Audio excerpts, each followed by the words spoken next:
नमस्कार दोस्तों, मैं कुसुम गौड़ टूवर्ड्स सेल्फ स्वयं की और चैनल पे।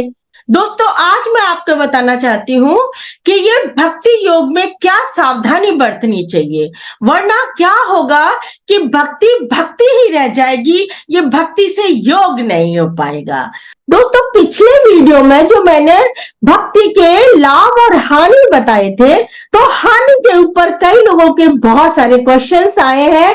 तो दोस्तों, मेरा मतलब हानि से ये नहीं था, व्यक्ति विशेष को कोई हानि नहीं होती है, पर एज ए कम्युनिटी अगर अपन देखेंगे तो वो कम्युनिटी के लिए एक हानि होती है, उस सोसाइटी के लिए हानि हो जाती है, क्योंकि वहां डिफरेंशिएशन पैदा हो जाते हैं, वहां कट्टरता पैदा हो जाती है, वहां अब लड़ाई झगड़े होने के चांसेस होते हैं, इसलिए उस समाज के लिए हानि हो जाती है।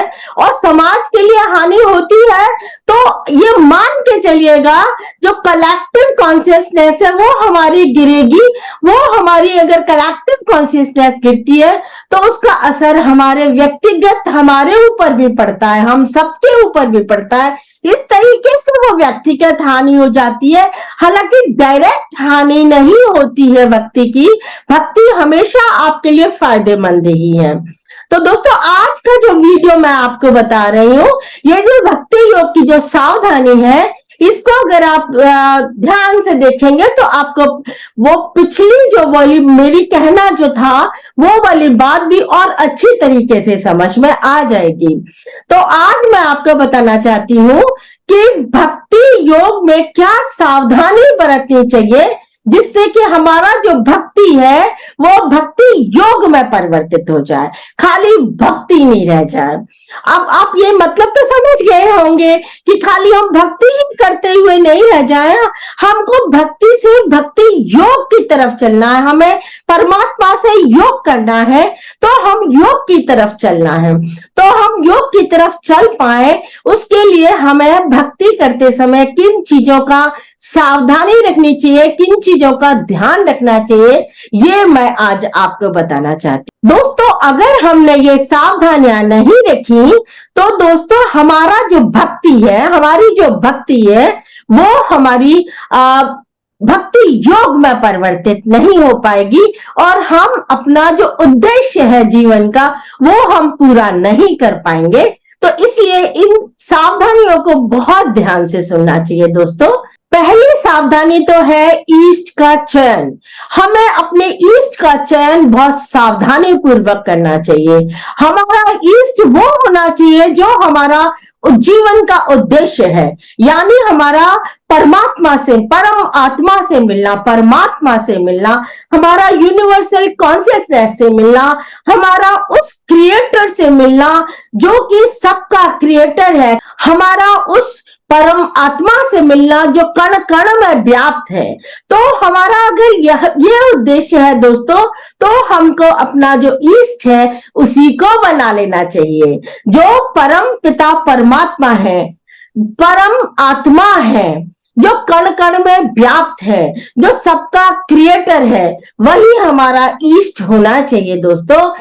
और अगर वो ईस्ट नहीं बना सकते किसी भी कारण से, अगर आपका मन ही नहीं टिकता उस परम परमात्मा के, उस यूनिवर्सल कॉन्शियसनेस पे अगर आपका मन नहीं टिकता है शुरुआत में, तो आपको चलो कोई बात नहीं, आप अपनी आत्मा को अपना ईस्ट बना लीजिए, क्योंकि वो भी उस परमात्मा का अंश है।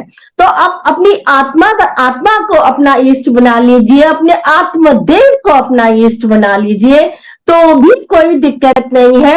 और आप आत्मा के पार जाएंगे तो परमात्मा ही है, वो यूनिवर्सल कॉन्शियसनेस ही है, कोई बात नहीं है। अगर आप अपनी आत्मा को भी अगर अपन ईस्ट नहीं बना सकते तो उत्तरोत्तर हम उतरते हैं, तो आप जो परमात्मा के अवतार माने जाते हैं आप उनको ईस्ट बना लीजिए। जैसे राम है, कृष्ण है, आप उनको ईस्ट बना लीजिए तो भी कोई दिक्कत नहीं है, बट आपको उस पर रुकना नहीं है, आपको उनके पार जाना है, तो वो आप कर लीजिएगा। और अगर उनपे भी आपका मन नहीं टिकता है तो आप गाइड, किसी गुरु की शरण ले लीजिएगा। आप उनके गुरु के जो गुरु तत्व है, जो गुरु तत्व सर्वत्र व्याप्त है, उस पे आप मन टिका लीजिएगा, वो आप इष्ट बना लीजिएगा। और अगर वो भी आपसे नहीं होता है तो शुरुआत में आप गुरुदेव के जो आपके गाइड है उनके शरीर पे भी, उनके रूप पे भी मन टिका सकते हैं। ऐसे ही आपने जो ईस्ट बनाए हैं, आप ईस्ट के शरीर पे भी, आप उनके रूप पे भी मन टिका सकते हैं। दोस्तों, ये आपका उत्तरोत्तर आपका ईस्ट बनाने का तरीका है। पर जब आप गुरु या गुरु तत्व या किसी ईस्ट को या इवन अपनी आत्मा को जब आप ईस्ट बनाते हैं तो दोस्तों आपको उनके पीछे जाना चाहिए, उनके पीछे जाके परम आत्मा से मिलना चाहिए, यूनिवर्सल कॉन्शियसनेस से मिलना चाहिए। आपको सिर्फ उसी ईस्ट पर रहना नहीं चाहिए। तो पहली बात तो ये सावधानी बरतनी चाहिए, हमको अपना ईस्ट बनाने में सावधानी बरतनी चाहिए। जहां तक हो सके वहां तक हम अपना विस्तृत ईस्ट बनाए। हमारा जो मुख्य उद्देश्य है वो हम ईस्ट बनाए। दूसरी सावधानी यही है दोस्तों, जो मैं अभी आपसे कह रही थी, कि आपने जो भी ईस्ट बनाया है, अपने गुरु को, अपने गाइड को, अवतारों को, और या अपने आत्मदेव को, जिस किसी को भी आपने ईस्ट बनाया है, उस ईस्ट के हमको पीछे जाना चाहिए। हम उसके बैकग्राउंड में हमको उनको पार करना चाहिए और बैकग्राउंड में जाके वो जिस तत्व से बने हैं उस तत्व से, उस परम तत्व से हमें एक होना चाहिए। हम परम आत्मा से एक होना चाहिए, उस यूनिवर्सल कॉन्शियसनेस से हमको एक होना चाहिए। तब ही हम इस भक्ति को उन ईस्ट के प्रति, उन गुरु के प्रति या अपने आत्मदेव के प्रति जो हमारी भक्ति है, हमारा श्रद्धा पूर्वक अनन्य दिव्य प्रेम है, वो हमारा फलीभूत होगा भक्ति योग में। वरना हम ईस्ट के हिसाब से अपने अपने अलग अलग डिविजन्स कर लेंगे और हम भक्ति में ही रह जाएंगे। और हम, कोई राम भक्त होगा तो कोई हनुमान भक्त होगा तो कोई कृष्ण भक्त होगा तो कोई है ना पैगंबर का भक्त होगा, अल्लाह का भक्त होगा, ईसाई क्राइस्ट का भक्त होगा।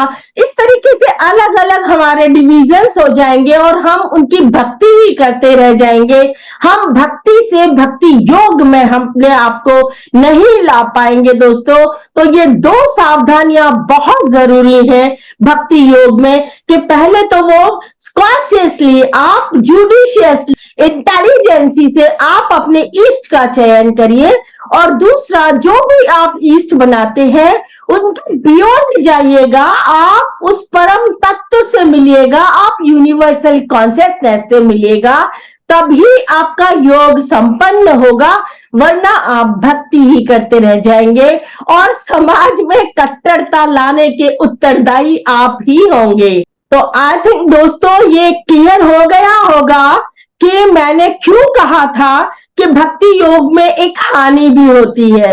हानि क्या है? अगर कॉन्शियसली नहीं किया जाए तो ये हानि हो जाती है कि हम अननोइंगली, असमझ से हम हमारे ईस्ट के हिसाब से हमारे ग्रुप बना लेते हैं और हम कट्टर हो जाते हैं अपने ग्रुप के हिसाब से, कि हम तो राम भक्त हैं, हम तो हनुमान भक्त हैं, हम तो कृष्ण भक्त हैं, हम तो श्याम भक्त हैं। लाइक बहुत सारे अपने डिविजन्स कर लेते हैं और इसी तरीके से हमारे डिफरेंट रिलीजन्स हो जाते हैं और हम में कट्टरता जाती है। और इसी कट्टरता के रहते हुए हम एक नुकसान तो ये होता है कि हम भक्ति योग तक नहीं पहुंचा पाते, हम अपना योग संपन्न नहीं कर पाते। और दूसरा नुकसान ये होता है कि हम समाज में विघटन का कारण बनते हैं और इस कट्टरता के कारण लड़ाई झगड़े होते हैं, जिससे समाज में विघटन होता है और उसका अल्टीमेटली वो कलेक्टिव कॉन्शियसनेस जैसी होती है उसका प्रभाव प्रत्येक व्यक्ति पर भी पड़ता है। तो हम उन व्यक्ति, सारे जो पृथ्वी पर रहने वाले वाले जो व्यक्ति हैं उनकी हम कॉन्शियसनेस को ऊपर उठाने की जगह हम उनको और नीचे गिरा देते हैं दोस्तों। तो ये हमें बहुत ध्यान रखना चाहिए। तो आई थिंक मेरे ख्याल से अब ये क्लियर हो गया होगा कि हमें भक्ति योग में क्या सावधानी बरतनी चाहिए। एक तो ईस्ट का चयन करने में सावधानी बरतनी चाहिए और दूसरा है कि हमें उस ईस्ट के पार जाके हमको भक्ति योग में परिवर्तित कर लेना चाहिए, हमारा योग संपन्न कर लेना चाहिए। तो आई थिंक आज के लिए इतना ही दोस्तों, फिर मिलते हैं किसी नए वीडियो में किसी नए टॉपिक को लेके। Okay, bye bye bye.